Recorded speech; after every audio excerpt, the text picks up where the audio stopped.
Boxing, giving you the best content that you're ever going to find in a long time. A lot of content creators out there doing their thing, but Tony also is keeping it unique, keeping it funky, keeping it real, keeping it authentic, no holes barred, honesty and truth. Subscribe to my channel. Tony also knows boxing. There's a lot of things going on in boxing today. I don't know where to begin. I'm so excited. But Turkey Al Sheikh is doing his thing.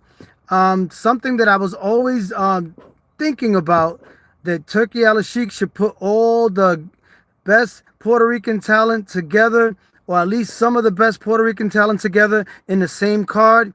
And the only one that he didn't put was Amanda Serrano, but I'm not complaining about that because Amanda Serrano has an exclusive deal with Jake Paul, and I don't care about MVP promotions.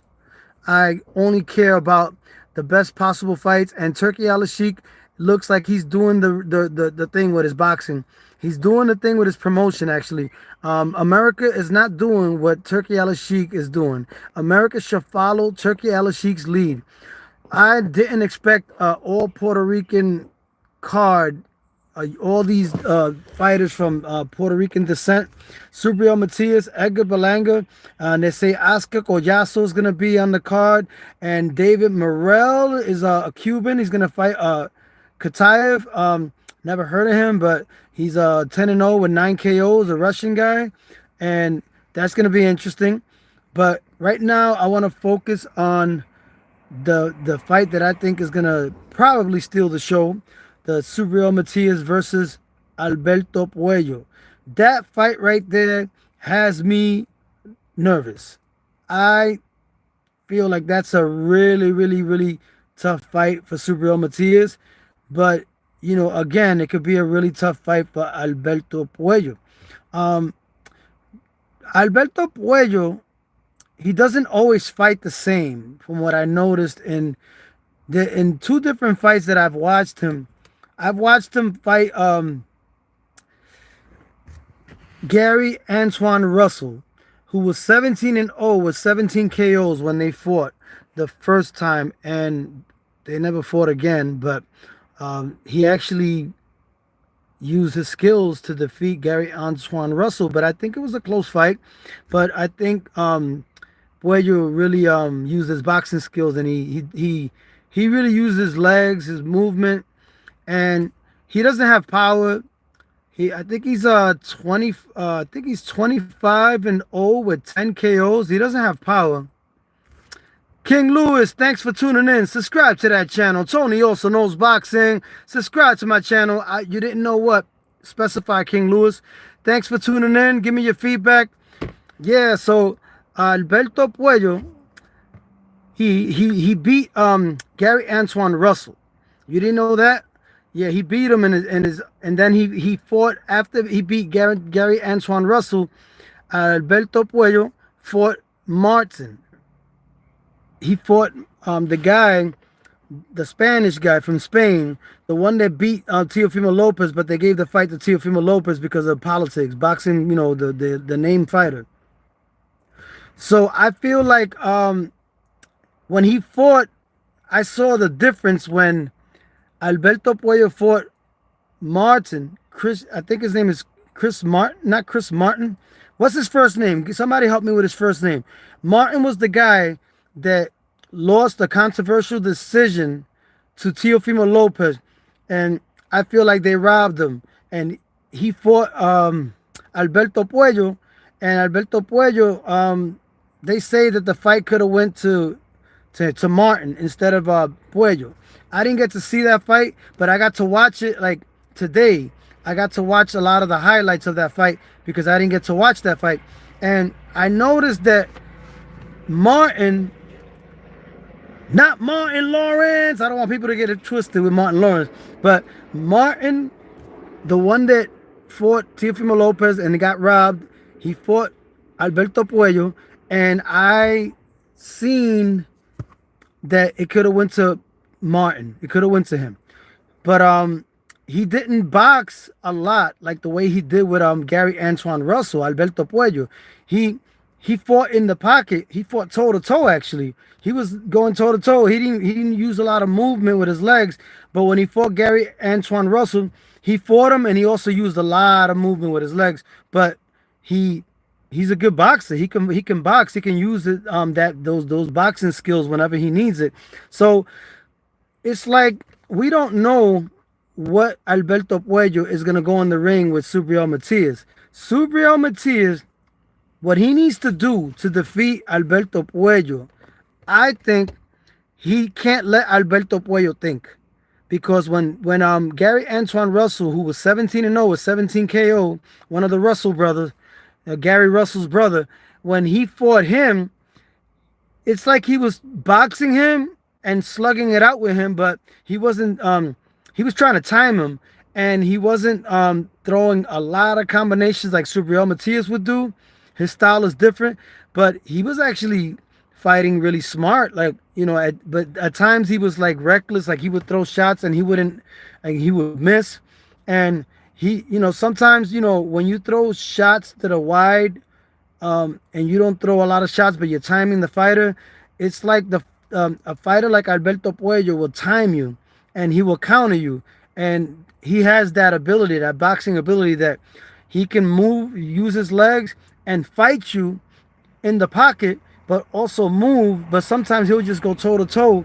But he fights in different ways. He doesn't always fight the same. So if he fights the way he fought Gary Antoine Russell with Subriel Matias, I think Subriel Matias is gonna have a long night if he doesn't figure out that puzzle, that with his footwork and his counters, and he has a long reach. So what Subriel Matias got to do is throw relentless combinations nonstop, but also keep that high guard. But don't throw minimal punches. Throw a lot of punches, because he does have stamina. And I feel like Subriel Matias has more of an advantage when he fights in the high guard and throws a lot of combinations with abandon, but not too much abandon with Alberto Puello, because Alberto Puello will counter him. But I noticed that when Gary Antoine Russell fought Alberto Puello, he let Alberto Puello think. You can't let a fighter like that think, because Alberto Puello, he's a very astute, savvy, knowledgeable boxer. He knows how to use that ring. He knows how to use his legs. He's great at using his legs. So Subriel Matias, what he has to do to beat him is the way he fought Ananian, all those, like the way he fought the fighter that lost his life. The way he fought those undefeated fighters that he's fought. There was some of them that knew how to fight. There was some of them that knew how to box. Like, they had boxing ability and they could move. So I'm thinking it's very possible that Subriel Matias could win the WBC championship if he fights throwing a lot of combinations with a high guard and don't get so reckless with the defense. Because Subriel Matias does have deceptional defense at times. He shows it, but sometimes he abandons it. But I think that in this fight with Alberto Puello, he should not abandon that defense, but he should throw a lot of combinations nonstop, and be accurate with his punches. Like, because with somebody like Alberto Puello, he's a very talented boxer, champion. I was impressed with the way he looked with Gary Antoine Russell.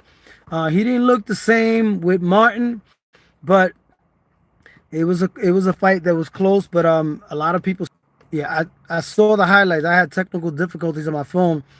Subscribe to that channel, Tony Also Knows Boxing. Subscribe to that channel, Tony Also Knows Boxing. Yeah, click that like button. Don't be afraid to subscribe. If you want to know about great boxing events that are coming, boxing fights that are coming, Ryan Garcia, Rolly Romero, not really feeling that fight. The one that I look forward to seeing is Teofimo Lopez versus Barbosa. Arnold Barbosa. I'm going for Barbosa. I think Barbosa has a chance to upset Teofimo Lopez. Teofimo Lopez is overrated, and I think that they've been protecting him. Top Rank has been protecting him, Bob Arum. So now they're making him fight the fighters that he's been avoiding. But he avoided Subriel Matias. He got away from that bullet, but now he has to fight Barbosa.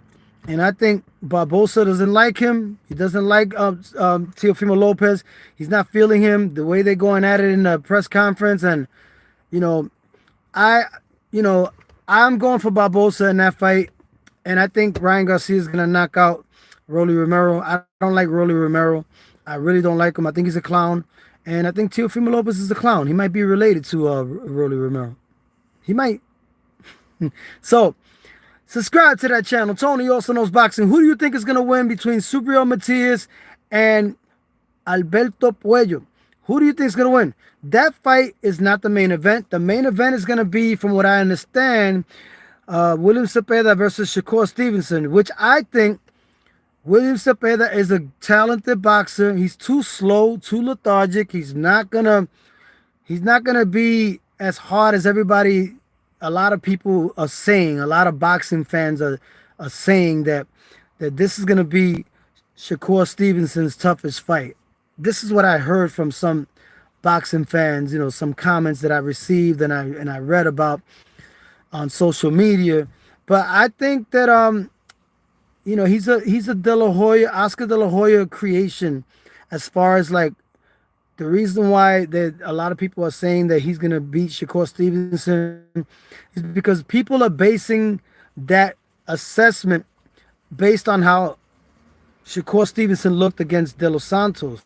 Remember, when he fought De Los Santos, he hurt his hand. He was in the same Shakur Stevenson, but he still won that fight, clearly, even though he was running more than fighting. At the end of the day, the reason why he was doing that is because he couldn't use, I think, his right hand or his left hand. He hurt it in sparring. So it's going to affect your performance if you hurt your hand. So I feel like he used his legs more in that fight, but they're basing their assessment and their prediction with William Cepeda against Shakur Stevenson based on that fight. But it's not fair to Shakur Stevenson because he hurt his hand before that fight, but he didn't want to mention it. He didn't want people to like say that he was looking for excuses, so if he looks bad. But that's just what it is. When you hurt yourself in sparring and you can't use your hand in the ring when you're fighting, it's gonna affect your performance. But I feel that William Cepeda is going to get dominated by Shakur Stevenson. I said it. Yes, I said it. William Cepeda is going to get dominated by Shakur Stevenson. Shakur Stevenson is going to get his flowers one day. He's going to get the respect that he deserves. I think he beats everybody in that weight class, 135. He beats Tank Davis. Tank Davis, he didn't even look good in his last fight. I only gave him 2 rounds, the most. I feel that Shakur Stevenson is being overlooked, but he's going to be the main event. Do I agree with that? Well, based on merit, because he has the championship, he's the unified champion, if I'm not mistaken, Shakur Stevenson, and he's going to fight William Cepeda. It's a pretty marketable fight.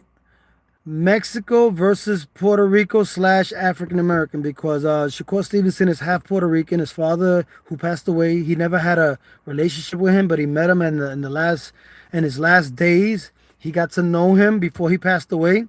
His father was Puerto Rican, Shakur Stevenson's father, and his mother is African American. So I feel that he's gonna represent his Puerto Rican side a little bit more on this night, because he's going to fight in New York City, and there's going to be a lot of Puerto Ricans supporting.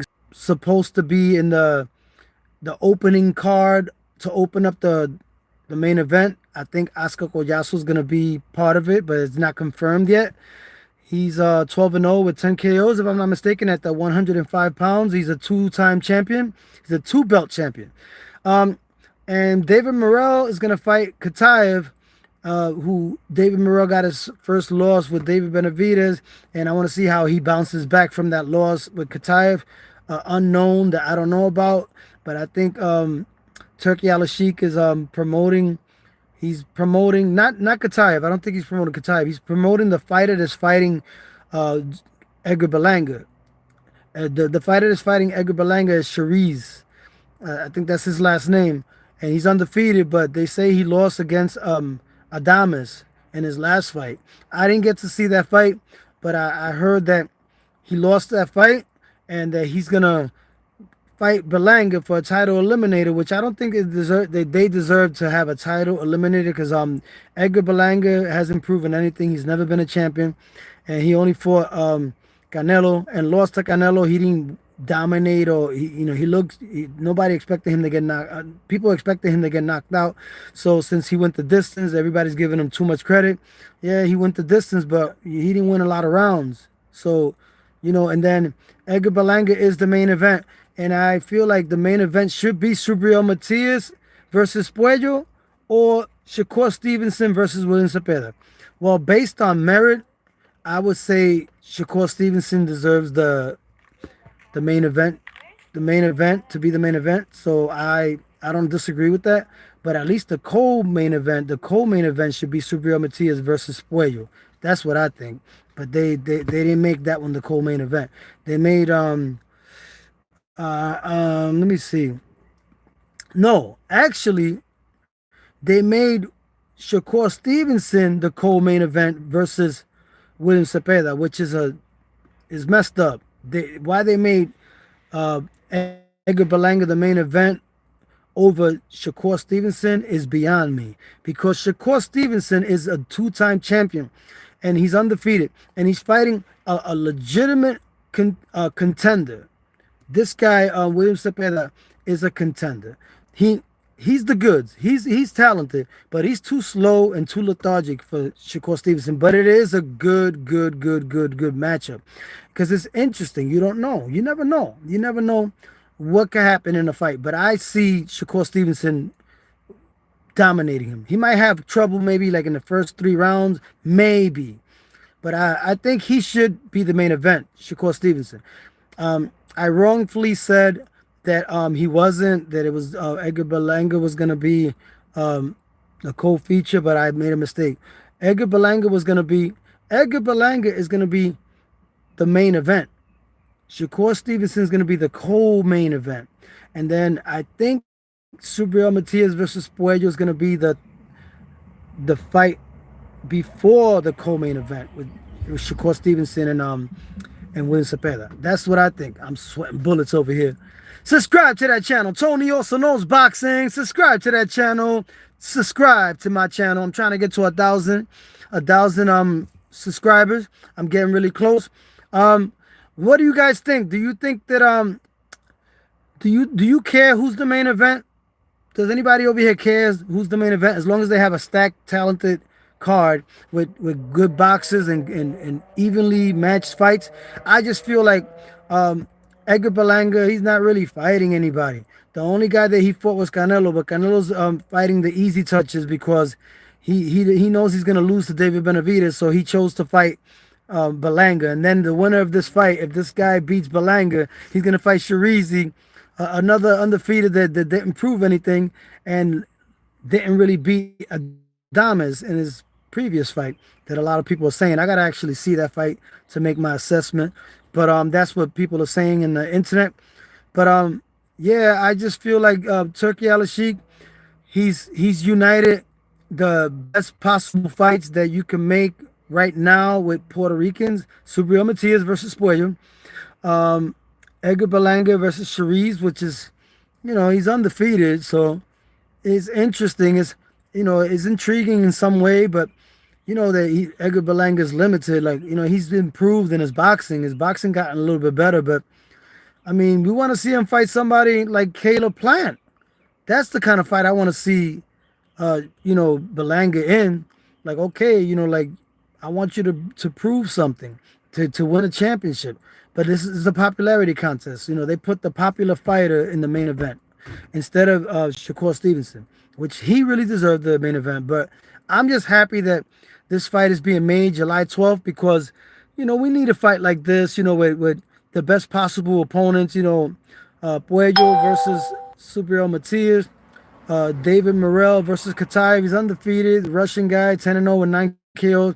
Don't know too much about him, but it seems interesting. We don't know anything about him. He might be better than what we think, or he might be worse than what we think. So it's a bounce back fight. And Oscar Collazo, they haven't confirmed it. He's supposed to open up the boxing card in the beginning. I think they haven't confirmed it because I don't think they have an opponent. for Oscar Collazo, but he's a very talented Puerto Rican boxer with 2 belts, and he's 12-0 with 10 KOs, if I'm not mistaken, and he's in the 105-pound weight division. And they're mentioning him fighting Bam Bam Rodriguez, but that will be an interesting, really, really, really interesting fight. But I think Bam Bam Rodriguez is gonna move up, and they're not really gonna meet. They're just saying the name, so just to bring, just to highlight, bring more views to him. They're just doing that, just to bring more views to that weight class and to Oscar Collazo. It's not a really big weight class where there's a lot of people clamoring to watch that weight class, but he could make it exciting if they promote it more. But Subriel Matias versus Puello, that's gonna be interesting, and I feel that that fight right there is a risky fight for Subriel Matias because Puello is a very talented boxer, but he doesn't always fight the same. I'm sweating bullets. So I feel that it depends which Puello goes in the ring.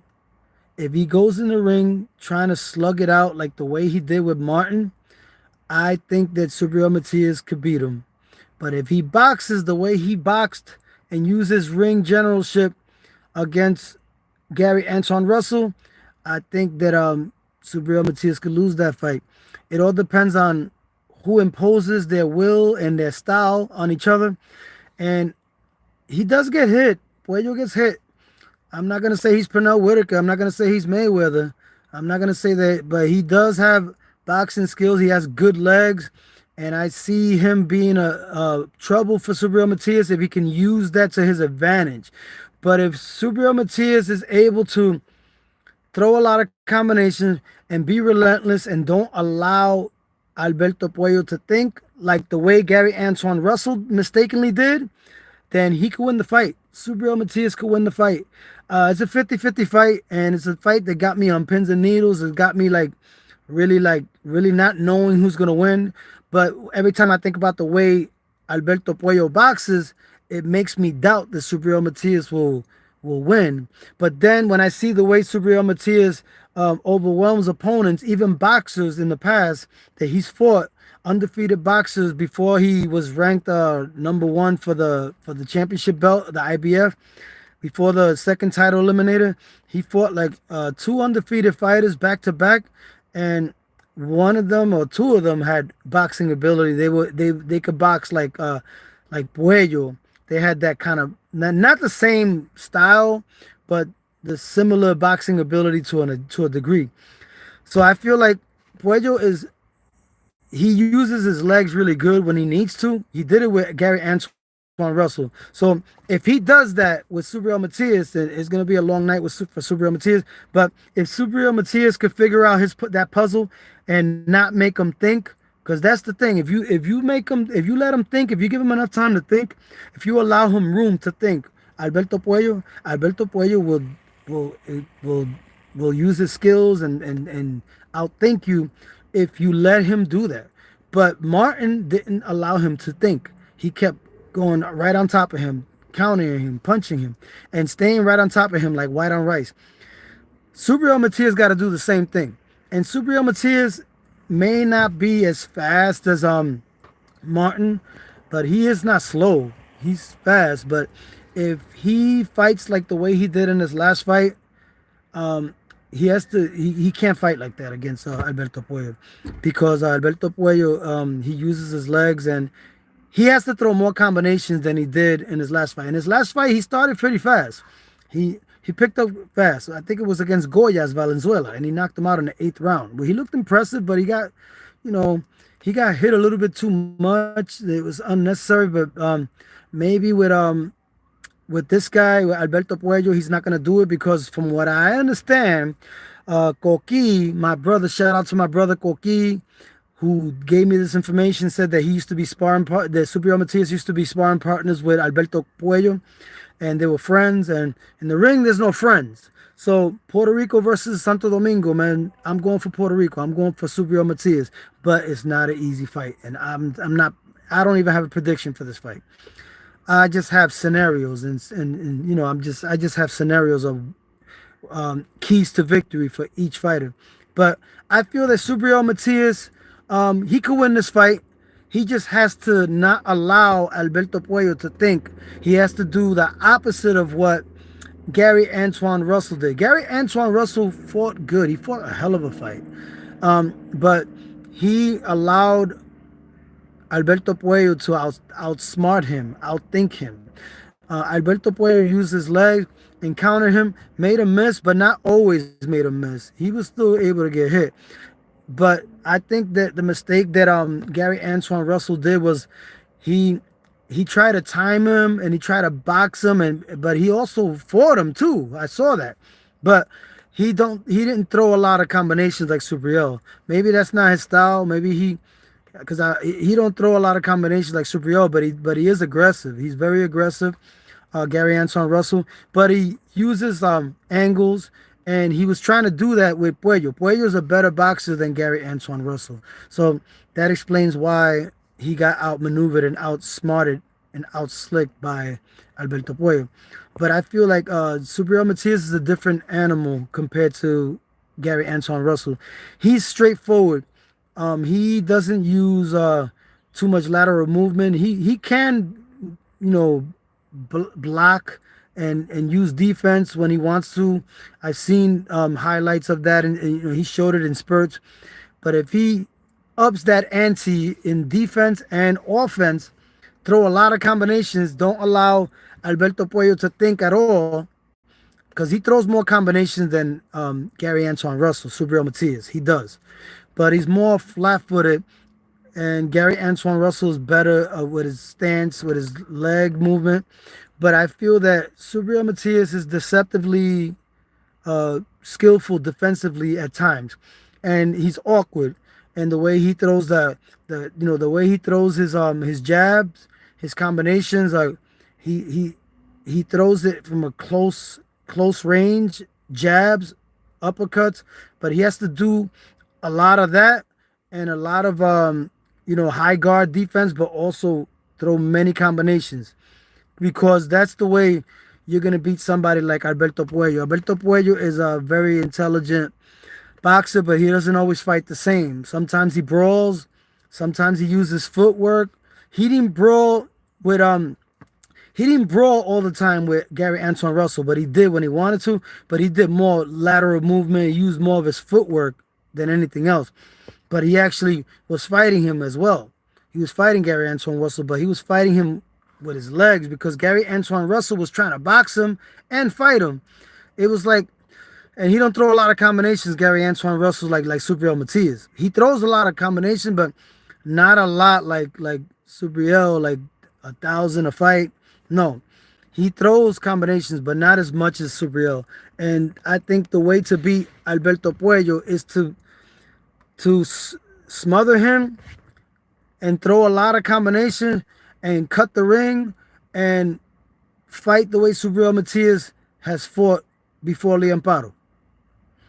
Liam Paro, that fight was fixed. It was fixed because they promised, Eddie Hearns promised Subriel Matias his own pay-per-view, and I said this many times before, if he loses to his fighter, because he wanted his fighter to look good against Subriel Matias, so they paid Subriel Matias more money, and they promised him his own pay-per-view, which happened 2 times already in his 2 comeback fights that he won by knockout, with Goyas Valenzuela and the previous one, 2 Mexican fighters.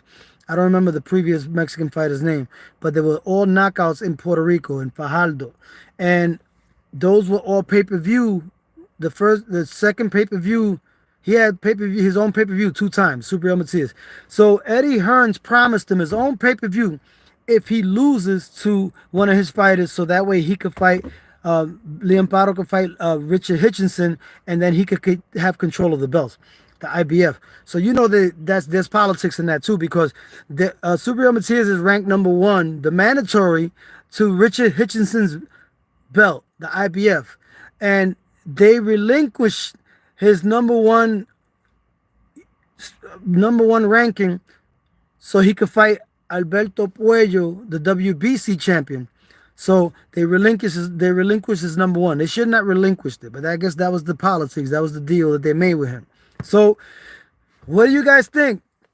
Do you think Subriel Matias could knock out Alberto Puello or beat him?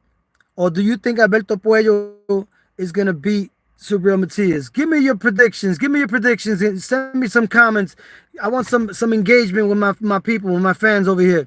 People that tune into my channel. The Warrior, I'm rubbing it. Shout out to the Warrior, man. Thanks for tuning in. Subscribe to my channel. Tony also knows boxing. Subscribe to my channel. King Lewis. Yeah, I appreciate all of you tuning in and watching my channel. I'll have more content for you later when the fights get closer with Barbosa, Teofimo Lopez, Ryan Garcia, Rolly Romero. And when the Subriel Matias fight gets closer, I'll have more content for you as well. But this is all I got for now. All right, peace. Subscribe. Don't forget to subscribe to my channel. One love. Peace.